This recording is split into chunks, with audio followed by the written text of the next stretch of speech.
சிம்ம ராசி அன்பர்களே, கற்றுக்கொள்ளும் மனம் இருந்தால் குழந்தைகளிடமிருந்து கூட கற்றுக்கொள்ளலாம்.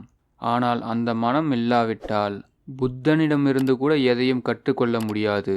அதனால தாங்க நீங்கள் சின்ன சின்ன அசைவுகளிலிருந்து கூட நிறைய விஷயத்தை கற்றுக்கிறீங்க. உயர்ந்த உள்ளம், இப்படிப்பட்ட உள்ளங்கள்லாம் யாருக்குமே கிடைக்காது. கொடுக்கிற மனசு, கெடுக்கிற மனசு கிடையாது. சிம்ம ராசிக்காரவங்க நீங்கள் என்ன மாற்றிக்கிட்டா உங்கள் டிப்ரெஷன் இருக்காது. உங்கள் டிப்ரெஷன் கரைஞ்சி போகும். அதுக்கப்புறம் எதில் கவனமாக இருக்கணும், எந்த ராசியை நம்பக்கூடாது, இதுதான் இப்போ பார்க்க போகிறோம்.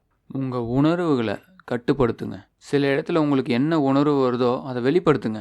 இந்த சிம்ம ராசிக்காரவங்களுக்கு ராசி ரீதியாக யார் எதிரின்னு பார்த்தா, நான் முதல்ல சொல்லக்கூடிய விஷயம், சிம்மத்துக்கு சிம்மமே எதிரி.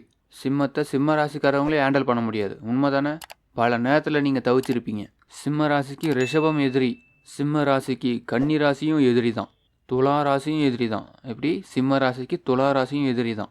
இதில் என்னென்னா, முதல்ல சொல்லக்கூடியது ரிஷபம், கன்னி, துலாம், விருச்சகம். இந்த 4 ராசிக்காரர்கள் சிம்ம ராசிக்கு எதிரி. இந்த சிம்ம ராசிக்காரங்களுக்கு சிம்மமும் எதிரின்னு சொல்லியிருக்கேன். 5 பேர் ஆயிடுறாங்க. அப்போ இந்த 5 பேர்கிட்டையும் 5 விதமான போர்க்குணங்கள் இருக்கும். அதை தாங்க வேண்டிய கட்டாயம் சிம்ம ராசிக்கு இருக்குது. ஒரு பீஷ்மர் மாதிரி. அதான் சிம்மம். இப்படிப்பட்ட சிம்ம ராசிக்காரவங்க, என்னை பொறுத்த வரைக்கும் நீங்கள் சூரிய பகவானை ரொம்ப அதிகமாக வழிபாடு பண்ணணும். சூரிய நமஸ்காரம் பண்ணுங்கள். அப்படி ஒன்றும் முடியலன்னா சூரியனை பார்த்து வணக்கமாச்சு வைங்க. நீங்கள் எந்த அளவுக்கு சிரிக்கிறீங்க, நீங்கள் எந்த அளவுக்கு ரெஸ்பான்ஸ் கொடுக்குறீங்க, நீங்கள் எந்த அளவுக்கு படிக்கிறீங்க, எந்த அளவுக்கு நினைவுகளை வளர்த்துக்கிறீங்களோ அந்த அளவுக்கு உங்களுக்கு தீர்வு ஏற்பட்டுகிட்டே இருக்கும். ஆனால் முன்பின் தெரியாதவங்கள பார்த்து ஏமாறவே ஏமாறாதீங்க. உங்கள் கூட்டத்தில் இருக்கக்கூடிய மனிதர்கள் உங்களை டவுன் பண்ணுவாங்க. அந்த கூட்டத்தில் ஒரு நல்ல அறிஞர்களை, அறிவாளிகளை கையில் வச்சு. முதல்ல சிம்ம ராசிக்காரவங்களுக்கு பெரிய பிரச்சனையே பக்கத்தில் இருக்கிறவங்களும் கூட்டத்தில் இருக்கிறவங்க தான். அவங்க நம்மளை நல்லது செய்கிற மாதிரி கெட்டது பண்ணிவிடுவாங்க. நீங்கள் உங்களை நம்புங்க, இன்னொருத்தவங்களை நம்பி பயணம் பண்ணாதீங்க. சாஸ்திரம் தெரிஞ்சவங்க, ஞானம் தெரிஞ்சவங்க, ஆன்மீகம் தெரிஞ்சவங்க, இவங்கெல்லாம் கையில் வச்சுக்கோங்க. ஒரு நேர கால அடிப்படையில் நீங்கள் ஒரு முடிவு எடுத்தீங்கன்னா ரொம்ப நல்லா இருப்பீங்க. உங்கள் டிப்ரெஷனிலிருந்து விலகுவீங்க. தண்ணி நிறைய குடிங்க, டிப்ரெஷன் உங்களுக்கு விலகும். உங்கள் மனசை, உடம்பை கூலாக வச்சுக்குங்க.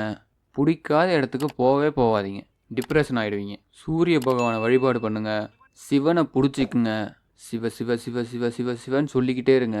சிம்ம ராசிக்காரவங்க சிறப்பாக இருப்பீங்க. உங்கள் டிப்ரெஷன்லாம் குறையும், சல்லுன்னு குறையும். ரொம்ப பிடிக்கலன்னா எங்கேயாச்சும் வாக்கிங் போங்க. செப்பல் இல்லாமல் போங்க. கூட்டம் இல்லாத சிவன் கோயிலுக்கு போங்க. ஒரு 11 சுற்று சுற்றுங்க. சிவாலயத்தை சுற்றி வாங்க. செப்பல் இல்லாமல் நிறைய இடத்துக்கு ட்ரை பண்ணுங்கள் நடக்க. செப்பல் இல்லாமல் நடக்க நிறைய இடத்துல ட்ரை பண்ணுங்கள். சூரிய பகவானை வணங்குங்க, சிவபெருமானை வணங்குங்க. சிரிப்பு ஒன்று கையில் வச்சுக்குங்க. சோகமாக இருக்க சொல்ல சிரிங்க. புன்னகை, பணிவு தான் உங்களுடைய பெரிய பலம்.